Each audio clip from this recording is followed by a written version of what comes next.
You're 24, sitting under fluorescent lights in a call center that smells like carpet cleaner, reading a script to a customer who's already hung up. Your supervisor walks past and doesn't see you. Nobody sees you. That's the moment it happens.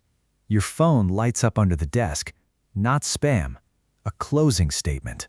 A company you registered 13 months ago, half as a dare to yourself, just finished its first real exit. A dying online course platform nobody wanted. $9,000 in, and the number on screen is 4 times what you paid. Your hands don't shake from the money. They shake from what it proves. You built something in the dark, and it just breathed on its own. You clock out like it's a normal Tuesday. Someone asks if you're okay. You say you're tired. You're not tired. You're standing at the edge of a decision you made alone 13 months ago, and it just paid you back. That night, blinds shut, you open the real folder. Not the one on your work laptop, the one on a drive with no cloud backup, labeled something boring on purpose. Over a year of quiet architecture, an LLC in New Mexico, a holding entity above it in Wyoming, a bank at a credit union 2 states away that's never seen your face. You think back to the beginning, because you always do. $400.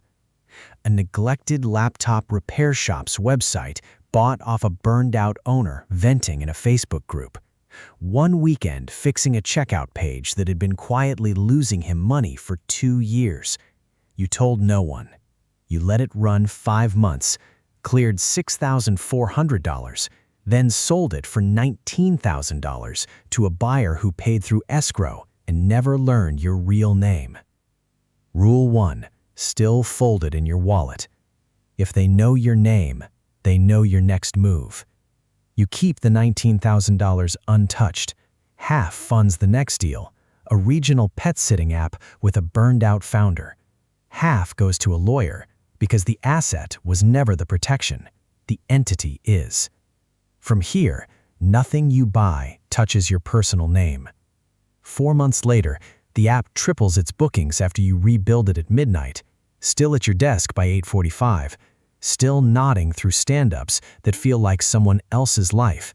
By month 8, the holding company owns 5 businesses, worth roughly $340,000. You haven't told your parents. You haven't told the guy you've been seeing. The one time it almost slipped out at dinner, your chest physically clenched, and you changed the subject mid-sentence. The rules keep writing themselves. Never own 2 things that could fail for the same reason. Never meet a seller until the deal's signed. Faces get remembered. Never say the number out loud, even to yourself, because pride is the first crack. You fall asleep reading contract clauses instead of scrolling. You learn how a badly structured earnout can quietly starve a seller, and make sure yours never do, because a starved seller talks. Then, the first real threat. The course platform owner, a soft-spoken man in his 60s, decides the sale was too low. He starts telling people. A post in a small business group, a direct message to a local reporter. Your name's attached to nothing searchable, but your registered agent's filing is public record, and public record is a thread someone patient can pull. Your stomach drops for the first time, not over the business, over the architecture. You meet him anyway. A diner parking lot at 7 in the morning, coffee going cold. You bring the signed agreement, the timestamps, the emails where he confirmed the terms twice. He goes quiet, then embarrassed. He takes $3,000 as a goodwill gesture and deletes the post that afternoon. You drive to work shaking, not from fear, from something closer to adrenaline. The money was never the fragile part. The silence was. By month 11, you're at $1.1 million on paper. maybe $190,000 liquid. You still split rent. You still drive a car with 140,000 miles on it. Rule 3 taped inside your closet door. Your lifestyle is the only receipt anyone will ever find. Don't print one. You quit the call center around month 13. 2 weeks notice. A vague line about freelancing. Your manager wishes you luck and means it. Nobody chases a person who doesn't seem to be running anywhere. Freed up, everything speeds up. You buy a small invoicing software company for $85,000, funded entirely from profits underneath it. Never outside capital, because outside capital means outside eyes. Camera off, a broker who's never seen your face. Deal closed over email. Within 3 months, you've cut churn in half by fixing onboarding the last owner never touched. Something shifts here. You built out of anger at first. Anger at being the person nobody in the room really saw. Now you build because stopping feels like free-falling. You're up at 5 in the morning without an alarm. You go quiet with people who love you. Your partner asks why you feel far away. You say, "Work's a lot right now." It isn't a lie. It's a small truth standing in front of a bigger one. You start tracking what secrecy costs the same way you track revenue. Every dinner where someone asks if you're okay money-wise, and you shrug like you're scraping by, while your holding company just closed a deal worth more than your childhood house. The mask gets heavier every quarter. You keep wearing it. Because the mask is the entire strategy. By month 16, you're just under $4 million across 7 companies. The software company, 3 e-commerce brands, a job board, a laundromat chain bought almost as an experiment in boring, cash-heavy businesses nobody glamorizes. You hire your first contractor, a virtual assistant overseas who thinks she's helping run a small consulting group. You tell yourself that protects her too. Some nights, you almost believe it. The stakes jump. A larger holding group notices one of your e-commerce brands outperforming its category. They trace it to your entity. An unsolicited offer. $2.4 million. You sit with it for 4 days. Selling means real money. It also means due diligence. Lawyers. Someone finally asking who owns the parent entity. Exactly the light you've spent 16 months avoiding. You counter instead. A licensing deal. $220,000 upfront plus royalty.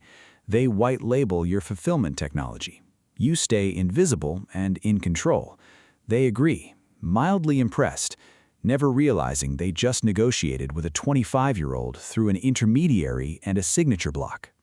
Something colder grows in you. A quiet judgment toward people still trading 40 hours a week for someone else's ceiling. You catch yourself half rolling your eyes at a friend venting about a bad manager, and you hate the reflex. 2 years ago, that complaint was your entire life. Power doesn't just change your options, it resets what feels normal. By month 20, valuation crosses $14 million. You buy your first personal asset, a modest condo, paid in a way that doesn't trace neatly to any single deal. You still drive the same car, still rotate the same 4 shirts. The paranoia doesn't fade as the number grows. It sharpens, because now there's more behind the curtain to lose. Around month 24, a small business newsletter writer, the kind who treats anonymous holding companies as a hobby, starts publicly asking who's behind the entity that licensed the fulfillment technology. Your name's nowhere in it. Your registered agency is. And someone in the replies starts connecting filings that were never supposed to connect. Your pulse stays up for a week. You seriously consider dissolving everything and starting clean. You consult a lawyer through a favor from deal number 6. He tells you the exposure is real, but small. Small, but real. Those 3 words follow you into the shower for days. You restructure anyway. $60,000 in legal fees for a cleaner layer between you and every asset. A new umbrella entity. A registered agent who's never met you and never will. The piece runs 2 weeks later. It gets maybe 2,000 reads. Nobody in your real life ever sees it. You exhale for the first time in 10 days. By month 29, you're at $610 million across 21 businesses. Software companies, e-commerce brands, laundromats, a self-storage chain bought almost as an afterthought. A minority stake in a regional credit union you took more for influence than income. You've met maybe 5 partners in person, ever. Your face touches 0 public filings. Your family still thinks you do consulting and some online stuff. You start to understand in the quiet hours that the $400 laptop repair website was never really the beginning. The beginning was the moment you decided being underestimated was more useful than being known. By month 33, an offer lands for the entire structure. Not one company, the whole architecture. $750 million, cash, and a 3-year earnout. From a private equity group that spent 5 months trying to figure out who was actually behind everything they were buying. Your lawyer takes every call. Your name touches nothing. You sit in the same condo you bought quietly 2 years earlier, looking at a number that used to feel like fiction. What you feel isn't triumph. It's closer to grief. For every dinner you sat through pretending to be smaller than you were. For every relationship that slowly starved on secrecy while the businesses fed on it instead. You sign. Money moves that will never trace back to your name in any headline anyone will stumble across. You built something worth more than most people earn across 4 lifetimes, and to everyone who's ever known you, you're still just the quiet one who's good with computers. You sit there after, phone in hand, staring at a balance that hasn't felt real yet. One question sits heavier than all $750 million combined. If you can build an empire the entire world never sees coming, is the invisibility the real fortune, or the most expensive thing you'll ever pay for power?